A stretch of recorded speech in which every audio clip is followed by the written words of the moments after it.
चुस्त होंगे, मस्त होंगे, स्वस्थ होंगे, सकारात्मक होंगे।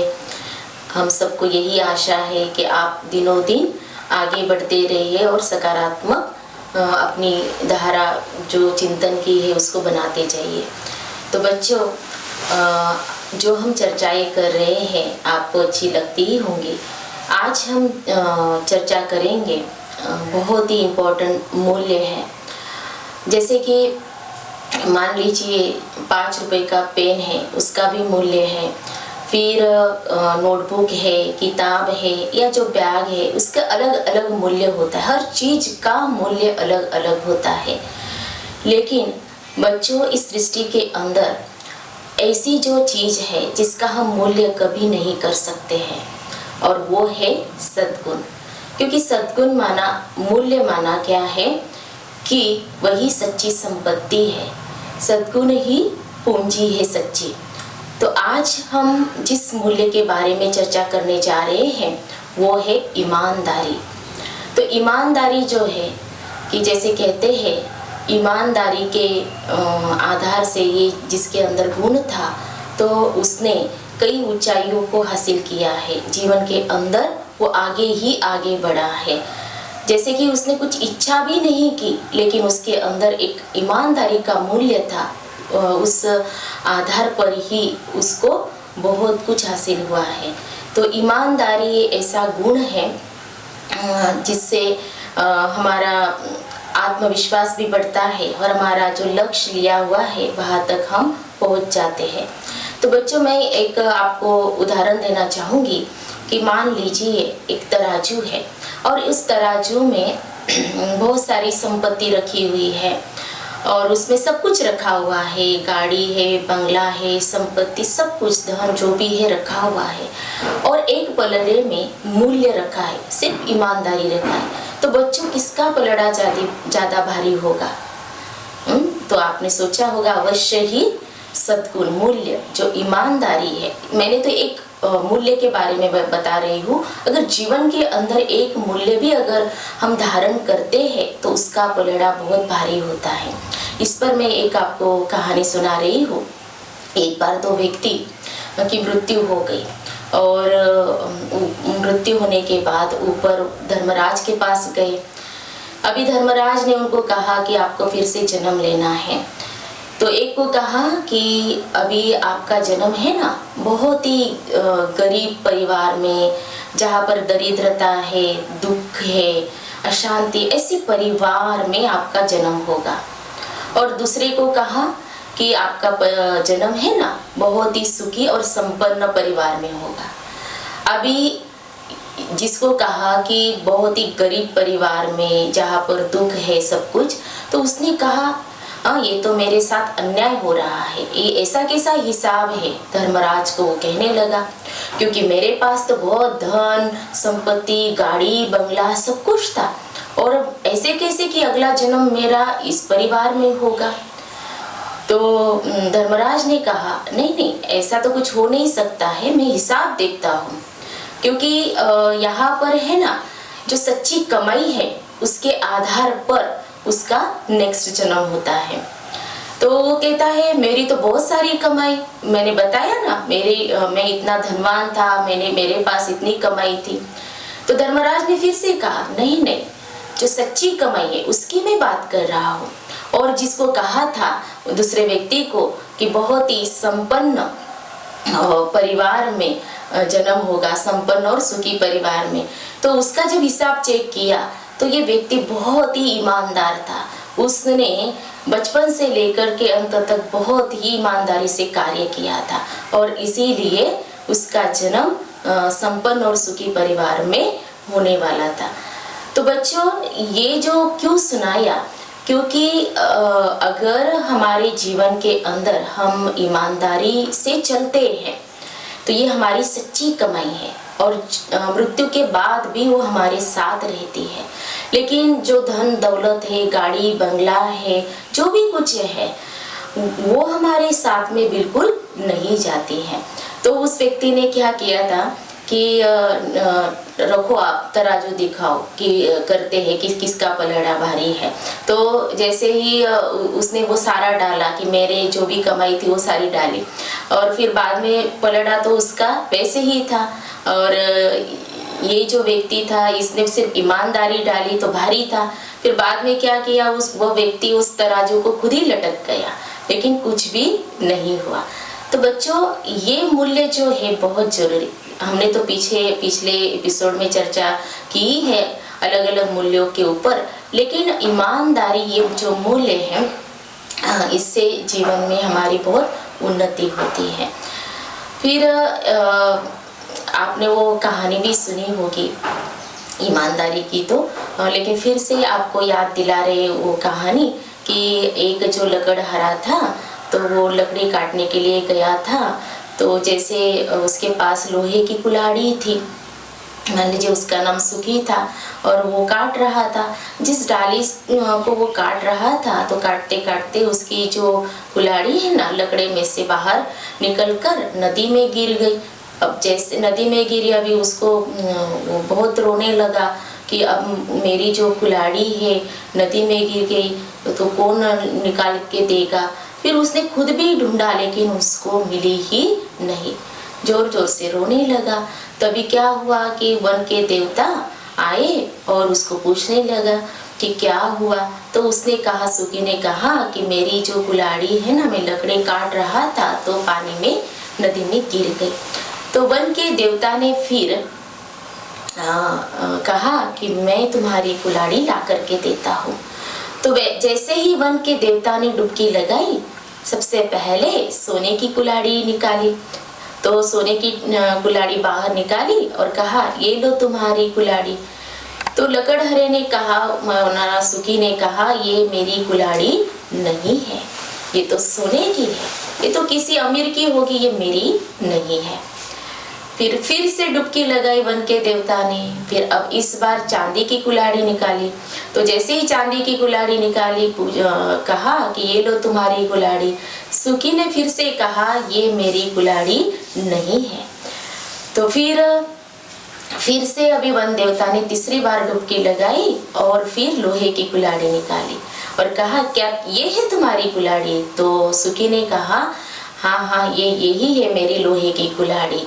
तो उसकी ईमानदारी को देखकर के वन के देवता ने दोनों ही कुल्हाड़ी, मतलब वो लोहे की तो दी ही दी, लेकिन साथ में वो सोने की और चांदी की कुल्हाड़ी भी प्रसन्न होकर के सुखी को दे दी। अभी सुखी के पास जो सोने की चांदी की कुल्हाड़ी आ गई तो उसके पास बहुत सारा क्या आ गया, पैसा भी आ गया। तो सुखी हो गया, नाम ही उसका सुखी था तो सुखी हो गया, क्योंकि उसके पास ईमानदारी का मूल्य था। अभी उसकी चर्चा तो होने लगी। फिर उसके जो पड़ोसी होता है ना, उसको ये बात पता चली कि मन के देवता ने उसको कुल्हाड़ी दी है सोने की और चांदी की, प्रसन्न होकर के। तो उसका नाम कचरा होता है, तो वो भी सोचता है मैं भी वैसे ही करूंगा, लोहे की कुल्हाड़ी लेकर के जाता हूँ लकड़ी काटने के लिए। उसी पेड़ पर वो जाकर बैठा और कुल्हाड़ी नदी में गिरा दी जानबूझ के। और फिर वो भी वैसे ही करने लगा, रोने लगा। फिर वन के देवता प्रकट हुए और उन्होंने पूछा, तुम क्यों रो रहे हो? तो उसने कहा, मेरी कुल्हाड़ी नदी में गिर गई है। फिर वन के देवता ने कहा, मैं ला करके देता हूँ। तो वन के देवता ने डुबकी लगाई और सबसे पहले सोने की निकाली। और जैसे ही सोने की निकाली, पूछा, क्या ये है तुम्हारी कुल्हाड़ी? तो उस कचरे ने कहा, हाँ, यही है मेरी कुल्हाड़ी। तो वन के देवता ने कहा, तुम झूठ बोल रहे हो, ये तुम्हारी कुल्हाड़ी नहीं है, तुम्हारी तो लोहे की थी, तुम कभी सुखी नहीं हो पाओगे। तो ऐसे करके वो अदृश्य हो गए, ना उसको लोहे की उसकी अपनी कुल्हाड़ी मिली, ना वो कुल्हाड़ी मिली। तो बच्चों, उसके अंदर कौन से मूल्य की कमी थी? ईमानदारी की। अगर हमारे अंदर ईमानदारी है तो प्रसन्न होकर के हमें जो नहीं हमने सोचा था वो भी हमें मिल जाता है। इसीलिए इसकी बहुत वैल्यू है। तो बच्चों, ईमानदारी किसमें किसमें होनी चाहिए? हमारे बोल में ईमानदारी होनी चाहिए, हमारे कर्म में ईमानदारी होनी चाहिए, और जैसे कि संबंधों में ईमानदारी होनी चाहिए। बोल में ईमानदारी माना क्या? सत्यता, सत्य ही बोलना है ना। पीछे भी आपको कहा है सत्य बोलो और स्पष्ट बोलो, कम बोलो, धीरे बोलो, मीठा बोलो, लेकिन हमेशा सत्य बोलो, स्पष्ट बोलो। बोल में सत्यता होना बहुत जरूरी है। और फिर संबंधों में वफादारी, जिसके साथ हमने संबंध रखे हैं ना, संबंध तो हर कोई कहता है कि इनके साथ हमारे संबंध है चले, लेकिन कहते हैं ना जो निभाता है तो उसका बेस जो है, आधार है, वो है वफादारी। तो इसीलिए ईमानदारी माना, ईमानदारी से चलना माना, हमारे कर्म, बोल और संबंध में ऐसा ईमानदारी वो झलकनी चाहिए, वो दिखाई देनी चाहिए। फिर मैं एक आपको प्रसंग सुनाना चाहूँगी। एक फ्रांसीसी कमांडर था, तो वो खड़ा था और किले की ओर देख रहा था और वो सोच रहा था कि इसके ऊपर मैं कैसे फतेह हासिल करूं, विजय हासिल करूं, वो सोच रहा था। तो फिर उतने में एक सैनिक उस किले से बाहर आता है और वो कहता है कि क्या तुम मुझे इस किले के अंदर जाने का रास्ता बताओगे। वो कमांडर उस सैनिक को कहता है मैं तुम्हें मालामाल कर दूंगा और तुम यहाँ सैनिक हो तो मैं तुम्हें सेनापति बना दूंगा। बहुत उसको लालच भी दिया, लेकिन सैनिक ने कहा मैं आपको कभी वो जो गुप्त रास्ता है वो कभी नहीं बता दूंगा। तो उसने कहा कि सोच लो, अगर नहीं बताओगे तो मैं तुम्हें मार दूंगा। तो उसने कहा मुझे ये स्वीकार है, मैं अपने देश के लिए मरूंगा, तो मुझे वो स्वीकार है। तो उसने सच में, वो कमांडर ने क्या किया, वो बंदूक की ट्रिगर दबाई और उसको मार दिया। तो वो सैनिक मर गया। लेकिन क्या हुआ, उस कमांडर ने जो हैट पहनी हुई थी उसको निकाला और सिर झुकाकर उसने क्या किया, नमन किया। बच्चों क्यों किया पता है? क्योंकि उसको समझ में आ गया कि उसके अंदर ईमानदारी थी, वफादारी थी अपने देश के प्रति।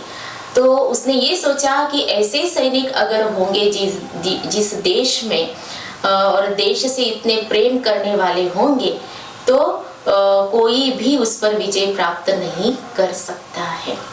फिर ऐसे सोच ही रहा था, उतने में एक दूसरा सैनिक आया। अभी वो दूसरा जो सैनिक आया तो उसने खुद होकर के क्योंकि उसने बात सुन ली होगी, तो उसने कहा कि मैं आपको गुप्त जो रास्ता है ना वो बताता हूँ इस किले में जाने का, और फिर आप मुझे क्या दोगे। तो कहा कि आपको मैं तुम्हें सेनापति बना दूंगा। तो फिर वैसे ही किया, उसने बता दिया रास्ता और फिर उन्होंने युद्ध किया और उस किले पर विजय प्राप्त कर ली, फतेह हासिल कर ली। अभी जैसे तय हुआ था कि इस सैनिक को सेनापति बनाना था, तो उसने कहा अभी मुझे सेनापति बना दीजिए। तो उस कमांडर ने बच्चों क्या किया पता है, कि उसने ये कहा उसे कि तू तेरे देश का नहीं हो सका तो इस देश का क्या हो सकेगा, कि तेरे देश के प्रति तूने ईमानदारी नहीं रखी तो यहाँ पर भी क्या गारंटी है कि तू रखिएगा। और इसीलिए उस कमांडर ने उसको भी मार दिया। तो बच्चों वैल्यू किसकी होती है? ईमानदारी की। और इसीलिए हमें ये सोचना है कि एक एक मूल्य का हमारे जीवन के अंदर बहुत बहुत महत्व है। और एक मैं आपको जैसे कि इसको आप अनुभव कहो या प्रसंग ही कहो, एक अनिल और सुनील दोनों होते हैं। तो अनिल जो होता है थोड़ा गरीब परिवार का होता है और जो सुनील होता है ना वो मध्यम परिवार का होता है। तो वो स्कूल में जाते हैं, जो जैसे ही रास्ते से वो जाते हैं स्कूल में, तो उनको अनिल को एक पैसों से भरा हुआ पर्स मिलता है। अभी उसने तो चोरी नहीं की, लेकिन उसको मिला रास्ते में। तो उसने सोचा ये तो भगवान ने मेरे ऊपर कृपा कर दी कि मुझे पर्स मिला पैसों से भरा हुआ, तो वो रख लेता है। स्कूल के नजदीक ही उसको मिला हुआ था। तो वो कहता है अभी सुनील को कि देखो देखो मुझे ये पर्स मिला है पैसों से भरा हुआ। वो बहुत खुश हो रहा था। अभी इन पैसों वो सोचने लगा कि हम ऐसे करेंगे, इससे बहुत सारे हम क्या करेंगे। मालूम है ना बच्चे क्या करते हैं, बाहर की चीज़ें खाएंगे, चॉकलेट्स खाएंगे, ट्रॉफियाँ खाएंगे, जो भी है वो सब खाएंगे। तो वो सुनील को बताता है कि हम ऐसे ऐसे करेंगे, मौज करेंगे ऐसा। लेकिन सुनील क्या कहता है, नहीं नहीं, हमें क्या करना चाहिए, इस पर्स को टीचर के पास दे देना चाहिए। अनिल कहता है नहीं, मैं तो नहीं दूंगा, ये मैंने चोरी थोड़ी की है, मुझे तो ये रास्ते में मिला है, इसीलिए मैं इसे नहीं दूंगा। सुनील उसको बहुत समझाता है, नहीं नहीं, हमें इसे टीचर को दे देना चाहिए। तो अनिल कहता है तुझे साधु बनना है तो तुम बनो, मैं नहीं दूंगा। और फिर सुनील बहुत समझाता है। फिर उसको एक जो कहानी है, उसको वही कहानी उसको याद दिलाता है। और जब याद दिलाई ईमानदारी की कहानी, तो उसको कुछ टच हुआ अनिल को। और फिर उसको वो बात सुनील की समझ में आ गई कि नहीं, मुझे ऐसा नहीं करना चाहिए।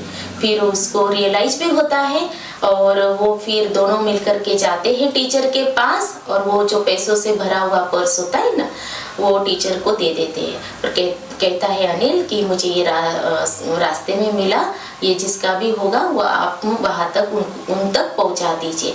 टीचर को बहुत खुशी होती है और कहते हैं, शाबाशी उसको मिलती है कि तुम्हारी अंदर की ये ईमानदारी देख करके मुझे बहुत खुशी हो रही है। स्कूल में अगर ऐसे बच्चे होंगे, ईमानदार बच्चे होंगे, तो जरूर वो देश का भी क्या करेंगे, कल्याण करेंगे। तो बच्चों, देश का जो भविष्य है, कहते हैं बच्चों के ऊपर निर्भर है। तो अगर हम हमारे अंदर इन मूल्यों को धारण करते हैं, तो जरूर हम देश का भी कल्याण करते हैं। और हम यही जताते हैं कि हमारा देश से भी बहुत प्यार है। तो बच्चों, आज जो हमने इस मूल्य के बारे में चर्चा की, ईमानदारी, तो उसी को हम दृढ़ करेंगे मेडिटेशन के द्वारा। तो चलिए सभी रिलैक्स होकर के बैठ जाइए। सोचना है, मैं एक ईमानदार विद्यार्थी हूँ।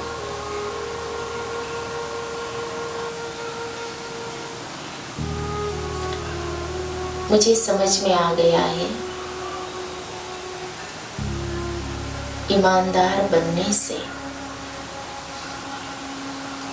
सबकी दुआएं मिलती है, प्यार मिलता है, सहयोग मिलता है,